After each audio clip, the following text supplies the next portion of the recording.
Hello friends, welcome YouTube के इस नए वीडियो में आपका स्वागत है। तो क्लास शुरू करते हैं।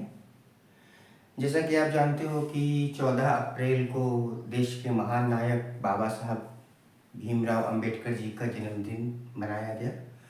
तो उस संबंध में कुछ जो करंट अफेयर्स के न्यूज आ रहे हैं वो आपको ध्यान में रखने चाहिए। भारत ही नहीं, भारत के बाहर भी जो समारोह वगैरह हुए हैं उनसे एग्जामिनेशन में प्रश्न आने की संभावना बनती। ठीक है, तो क्लास स्टार्ट करते हैं। डॉक्टर अंबेडकर जी के संबंध में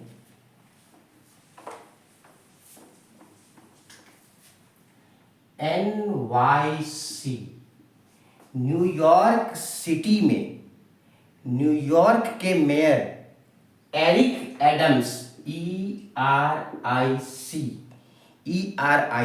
एरिक एडम्स ने 14 अप्रैल 2025 को डॉक्टर अंबेडकर डे डिक्लेयर किया है।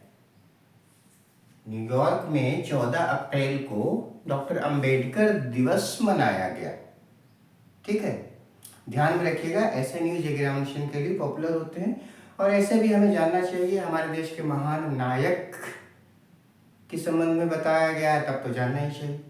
ठीक है, तो ये डॉक्टर अंबेडकर का 150वां बर्थ एनिवर्सरी था।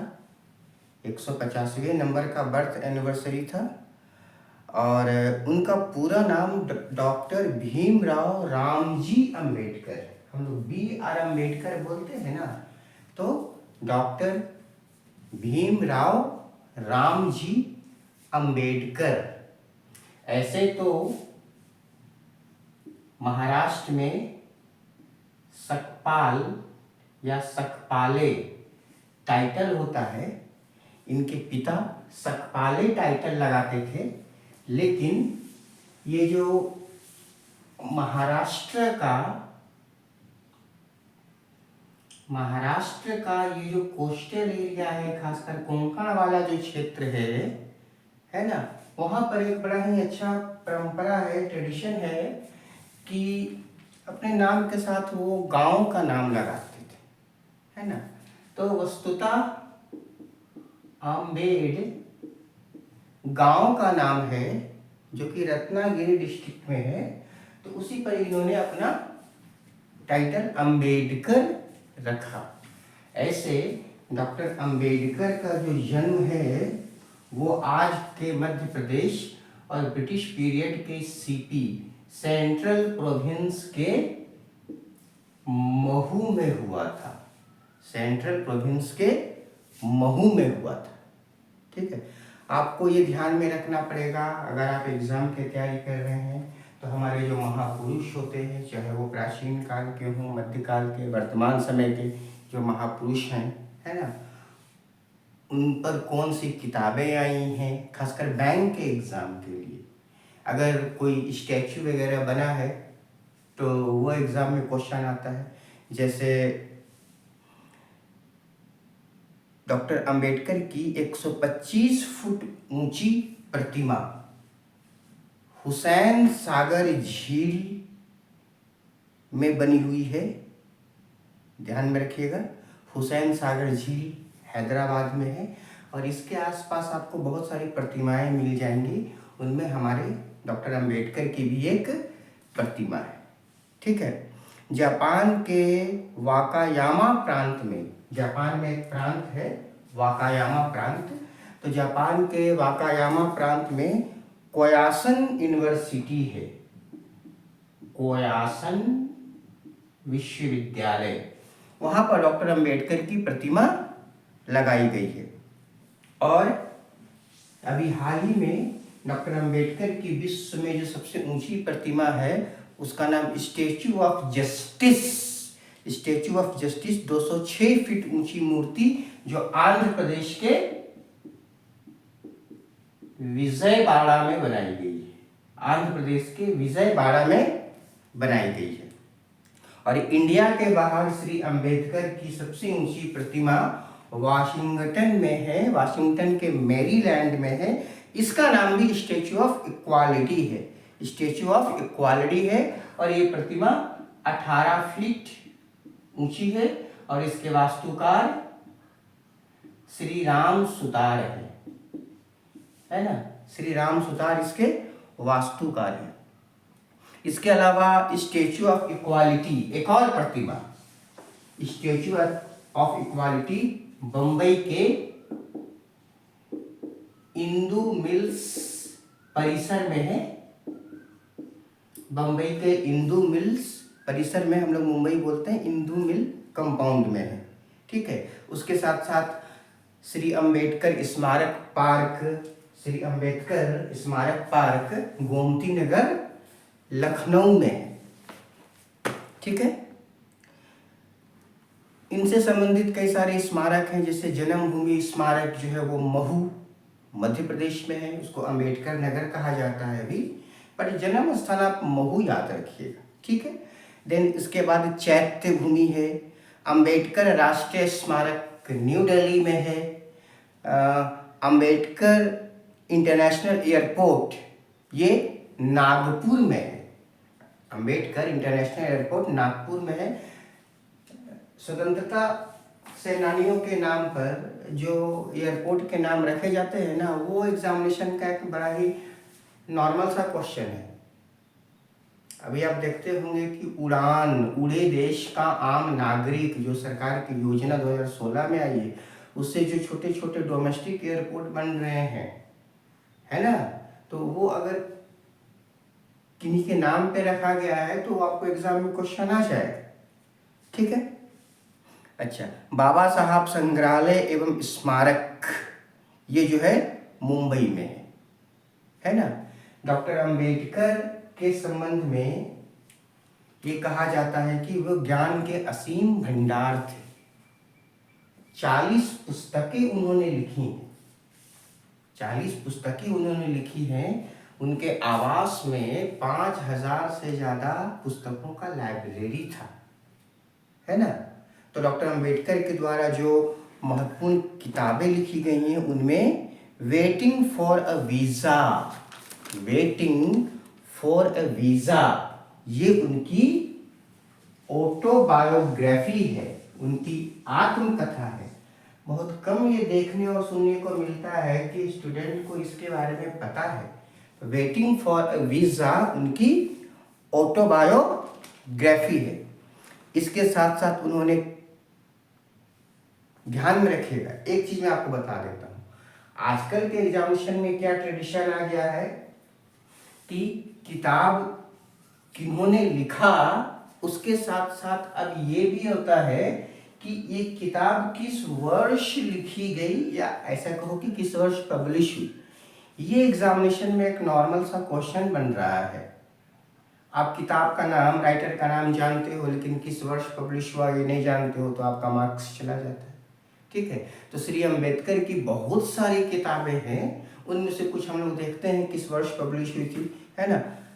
इनकी किताबें caste in India, their mechanism, genesis and development, caste in India, their mechanism, genesis and development, ये 1916 में पब्लिश हुई थी, ठीक है। इनकी दूसरी किताब है मूक नायक, वास्तव में ये एक साप्ताहिक वीकली न्यूज़पेपर था जो इन्होंने 1920 में पब्लिश किया था। मूक नायक तो कई बार एग्जामिनेशन में आया है, ठीक है। अच्छा, अब एक बात आप ध्यान में रखिएगा कि डॉक्टर अंबेडकर एक राजनीतिक और सामाजिक विचारक होने के साथ साथ एक बहुत बड़े अर्थशास्त्री भी थे। उन्होंने कोलंबिया यूनिवर्सिटी से अर्थशास्त्र में, इकोनॉमिक्स में ही पीएचडी किया था।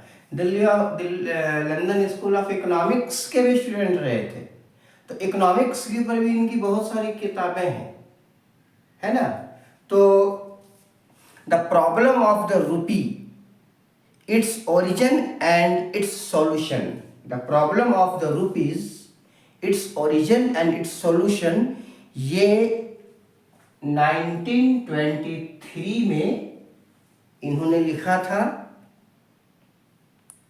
इसके बाद बहिष्कृत भारत, बहिष्कृत भारत जातिवाद के सिस्टम पर 1927 में लिखी गई थी। जनता नाम का जो साप्ताहिक पेपर है, जनता नाम का साप्ताहिक पेपर 1930 में इन्होंने निकाला था। द एनिहिलेशन ऑफ कास्ट, बहुत बहुत ज़्यादा इम्पोर्टेंट किताब है ना, खासकर एग्जामिनेशन के हिसाब से भी इम्पोर्टेंट है और हमारे सामाजिक जीवन के हिसाब से भी इम्पोर्टेंट है। एनिहिलेशन ऑफ कास्ट 1936 में लिखी थी। एनिहिलेशन का मतलब होता है विनाश, जाति प्रथा का विनाश, है ना। ये 1936 में इन्होंने लिखी थी। Federation versus freedom, federation versus freedom 1939 में इन्होंने लिखा था। इसके अलावा thoughts of Pakistan, thoughts of Pakistan किताब 1940 में लिखी गई थी। थॉट्स ऑफ पाकिस्तान 1940 में लिखी गई थी। एक और इनकी इंपॉर्टेंट किताब है राणा डे, गांधी एंड जिन्ना, राणा डे, गांधी एंड जिन्ना। ये बुक श्री अंबेडकर जी ने, ये बुक श्री अंबेडकर जी ने 1943 में लिखी थी। ये जो राणा डे आया है तो महादेव गोविंद राणा डे, महादेव गोविंद राणा डे आज के महाराष्ट्र के ही नहीं पूरे भारत के बहुत लोकप्रिय नेता थे, आज भी हैं, है ना। आदरणीय श्री गोपाल कृष्ण गोखले के ये राजनीतिक गुरु भी थे और बड़े ही विद्वान व्यक्ति थे। इनको जस्टिस कहा जाता है, जस्टिस राणा डे, ठीक है। इसके अलावा Pakistan and partition of India book, Pakistan and partition of India book इन्होंने 1945 में लिखी थी, ठीक है। State of minority, state of minority book इन्होंने 1947 में लिखा था। बुद्ध और कार्ल मार्क्स, बुद्ध भगवान बुद्धा, बुद्ध और ये वाला और होगा, बुद्ध और कार्ल मार्क्स बुक 1956 में इन्होंने लिखा था, ठीक है। इसके अलावा इनकी एक महत्वपूर्ण और किताब है what Congress and Gandhi have done to the untouchable, what Congress and Gandhi have done to the untouchable. ये किताब इन्होंने 1945 में लिखी थी। और इनकी जो अंतिम किताब है the Buddha and his Dhamma, the Buddha and his Dhamma, ये किताब उन्होंने 1956 में लिखी थी। 1956 में ही बाबा साहेब का महापरिनिर्वाण हुआ था, उनकी मृत्यु हुई थी। बाबा साहेब का जीवन बहुत ही वर्साटाइल है, संघर्षों से भरा हुआ है ना। कहा जाता है कि लोग इतिहास बनाते हैं, है ना, लोग इतिहास बनाते हैं, बाबा साहब ने इतिहास बदल दिया, है ना। भारत का संविधान, ऐसे तो कहा जाता है हम भारत के लोग भारत को संप्रभुत्व संपन्न समाजवादी प्रेमबल, है ना। तो भारत का संविधान तो भारतीयों ने बनाया। एग्जामिनेशन में क्वेश्चन आता है भारत का संविधान किसने बनाया, तो अगर उसमें ऑप्शन दिया है कि भारतीयों ने बनाया तो वो सही होगा। लेकिन आमतौर पर आप जानते हैं कि संविधान सभा में 299 सदस्य थे, संविधान के निर्माण में सभी का योगदान था, है ना। लेकिन संविधान के शिल्पकार श्री अंबेडकर को कहा जाता है। आज भी राजनीतिक विवाद के दौर में, आज भी इस देश की राजनीति में जो उतनी स्वस्थ राजनीति नहीं रह गई है, उसमें भी हमेशा पक्ष विपक्ष बाबा साहब के संविधान की दुहाई देते हैं, है ना। आप लोग देखते होंगे टीवी में, मीडिया में, अपने फेसबुक में या फिर सोशल मीडिया के अन्य प्लेटफॉर्म पे देखते होंगे, है ना। तो ये महत्व है हमारे बाबा साहब भीमराव अंबेडकर जी का, ठीक है। तो इनका बहुत ही वर्साटाइल इनका लाइफ था। 1927 में इन्होंने मनुस्मृति नाम के ग्रंथ को जलाया था, है ना।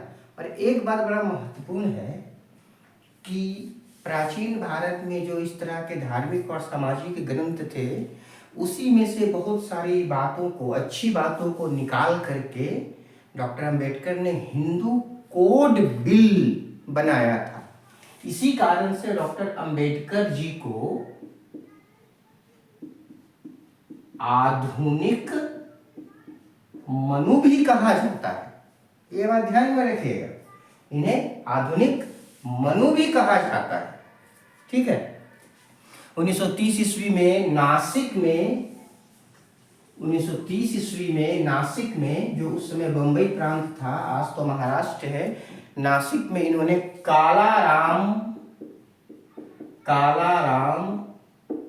मंदिर सत्याग्रह किया था। कालाराम मंदिर सत्याग्रह किया था, ठीक है।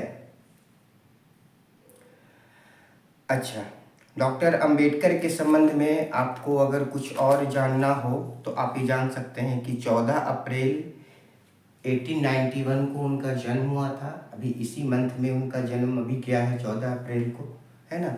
उनका जन्म आज के मध्य प्रदेश ब्रिटिश काल के सीपी सेंट्रल प्रोविंस के महू में हुआ था, जो कि अभी अंबेडकर नगर कहा जाता है, ठीक है। इनकी समाधि को चैत्य भूमि कहते हैं। डॉक्टर अंबेडकर जी ने 1936 में लेबर पार्टी बनाया था। अच्छा, इनके संबंध में ऐसी बहुत सारी बातें हैं जो कि हिडन रह जाती हैं। मैंने गाइड में और बहुत सारे वीडियोस में जो डॉक्टर अंबेडकर जी पर आती हैं, तो उसमें बहुत ऐसी चीज़ों को नहीं देखा है जो एग्जामिनेशन के लिहाज से ज़्यादा इम्पोर्टेंट है। जैसे मैं आपको एग्जांपल देता हूँ। आपको पता है कि ब्रिटिश पीरियड में वाइसरॉय का एग्जीक्यूटिव काउंसिल होता था, कार्यकारिणी परिषद होती थी, है ना। तो डॉक्टर अंबेडकर जो है वो गवर्नर जनरल के एग्जीक्यूटिव काउंसिल में 1942 से 1946 तक सदस्य भी रहे थे। एग्जामिनेशन में क्वेश्चन पूछा गया है, निम्नलिखित में कौन से नेता 1942 से 46 तक गवर्नर जनरल की एग्जीक्यूटिव काउंसिल के सदस्य थे? तो श्री अंबेडकर थे, ठीक है। इसके अलावा 3 अप्रैल 1952 से 6 दिसंबर 1956 तक श्री अंबेडकर राज्यसभा के सदस्य थे, है ना। 15 अगस्त 1947 से 6 अक्टूबर 1951 तक वे भारत सरकार के विधि मंत्री थे। श्री नेहरू उनको ज्वेल ऑफ माई कैबिनेट कहा करते थे, ज्वेल ऑफ माई कैबिनेट कहा करते थे। अच्छा, अंबेडकर जी के रिजाइन देने के बाद चारू चंद्र बिस्वार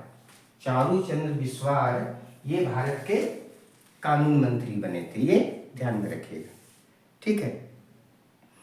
अच्छा, डॉक्टर अंबेडकर ने कई सारी संस्थाएं बनाई थी, जिनमें शेड्यूल कास्ट फेडरेशन, अभी मैंने आपको बताया 1936 में उन्होंने लेबर पार्टी बनाया था। देन उसके बाद भारतीय रिपब्लिक पार्टी बनाया था। उनके कई सारे सामाजिक संगठन थे, बहिष्कृत हितकारिणी सभा, ठीक है। समता सैनिक दल, डिप्रेस्ड क्लासेस एसोसिएशन, एक और बहुत इंपॉर्टेंट है पीपल्स एजुकेशन सोसाइटी। इनकी पहली पत्नी का नाम श्रीमती रमाबाई अंबेडकर था, लेकिन उनके निधन के बाद इनका दूसरा विवाह सविता अंबेडकर से हुआ था, है ना। डॉक्टर अंबेडकर जो हैं वो 1956 में इन्होंने बौद्ध धर्म को अपना लिया। और आपको पता होना चाहिए कि हमारे देश का जो सर्वोच्च नागरिक अलंकरण है वो भारत रत्न है ना।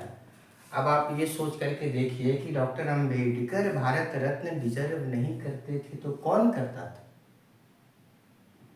वस्तुतः ऐसे जो व्यक्तित्व होते हैं वो किसी भी पुरस्कार वगैरह से काफी ऊपर होते हैं। इनको कोई रत्न, कोई अवार्ड मिले ना मिले वो मायने नहीं रखता है। ये ऐसे लोग पुरस्कारों से ऊपर है ना। पुरस्कार इनके समक्ष छोटे हो जाते हैं। लेकिन अगर हम परंपरा की बात करें तो आप देखिए 1990 में इनको भारत रत्न दिया गया, 1990 में, है ना। जबकि संविधान के शिल्पकार हैं ये। सोचने वाली बात है कि भारत में राजनीति किस दिशा में, किस दशा में जा रही है आज़ादी के बाद से। ठीक है। अच्छा, जैसे कि मैंने अभी आपको बताया कि डॉक्टर अंबेडकर जो हैं वो राजनीतिक विज्ञान के साथ साथ सामाजिक विचारधारा के बड़े ज्ञाता थे। साथ के साथ उनका जो पीएचडी का डिग्री कोलंबिया यूनिवर्सिटी से है वो इकोनॉमिक्स में है। तो उनका इकोनॉमिक्स के ऊपर भी कई सारा रिसर्च पेपर है। एग्जामिनेशन में जब ये आ जाता है क्वेश्चन के फॉर्म में तो मुश्किल हो जाती है, क्योंकि हम वहाँ पर इस बुक का तारतम्य डॉक्टर अंबेडकर जी से नहीं बैठा पाते हैं, है ना। इसीलिए वो क्वेश्चन गलत हो जाता है। जैसे national dividend of India, a historical and analytical study. National dividend of India, a historical and analytical study, ये 1916 में पब्लिश हुई थी। ठीक है। इसके अलावा एंशिएंट इंडिया कॉमर्स, प्राचीन भारत का वाणिज्य, एंशिएंट इंडिया कॉमर्स, इनका एक बहुत ही विख्यात, बहुत ही प्रसिद्ध रिसर्च पेपर है ना, प्राचीन भारत का वाणिज्य के ऊपर। अच्छा, इसके अलावा इनका एक और रिसर्च पेपर है evaluation of provincial finance in British India. Evaluation of provincial finance in British India. British India में प्रांतीय फिनांस की कैसी शुरुआत हुई, इस पर इन्होंने रिसर्च पेपर लिखा था। ठीक है। तो जब भी आपको कोई ऐसा टॉपिक मिले जो करंट अफेयर्स को ज़्यादा हिट कर रहा है, फोकस कर रहा है, तो उसका थोड़ा सा पीछे का इतिहास देखिए, है ना। खासकर अगर वो कोई महान व्यक्तित्व हैं, कोई बड़ी संस्था है ना, या मान लीजिए कि आपको जलवायु परिवर्तन, जलवायु से रिलेटेड मैटर पर कोई करंट अफेयर्स का न्यूज आया, है ना, तो आप उसका पिछला कुछ इतिहास देखिए। अब जैसे आपको एग्जांपल देता हूँ, जलवायु पर कोई करंट अफेयर्स का न्यूज आया, तो आपको क्या चाहिए कि पीछे जा कर के थोड़ा सा, हाँ, आपके पास वो टॉपिक होना चाहिए, टॉपिक की समझ होनी चाहिए। हाँ, ये टॉपिक हम कवर करें, है ना। जैसे जलवायु पर कुछ टॉपिक आया तो आपने करंट अफेयर्स पढ़ लिया, फिर जलवायु परिवर्तन से संबंधित जो समझौते हुए हैं, जो प्रोटोकॉल्स हुए हैं, उनको कब लागू किया गया, कब सिग्नेचर हुआ, ये आपको पढ़ना चाहिए। देन उसके बाद जलवायु वर्गीकरण जो होता है, जैसे कोपेन का जलवायु वर्गीकरण, कोपेन अमेरिका, माफ करिएगा जर्मनी के थे, उनका जलवायु वर्गीकरण पूछा जाता है ना। थार्नवर्ट का जलवायु वर्गीकरण, थार्नवर्ट अमेरिका के वैज्ञानिक थे। तो जब आप करंट अफेयर्स पढ़ रहे हो, है ना, तो अगर आप एसएससी के एस्पिरेंट हैं तो आपको चाहिए कि उस करंट अफेयर्स के पीछे, हाँ, करंट अफेयर इम्पोर्टेंट हो तब कि उसके पीछे का इतिहास जो है वो कुछ पता करें। ठीक है। तो आज का वीडियो यहीं पे एंड करते हैं। अच्छे से पढ़िए, अच्छे से एग्जाम दीजिए। Have a good day.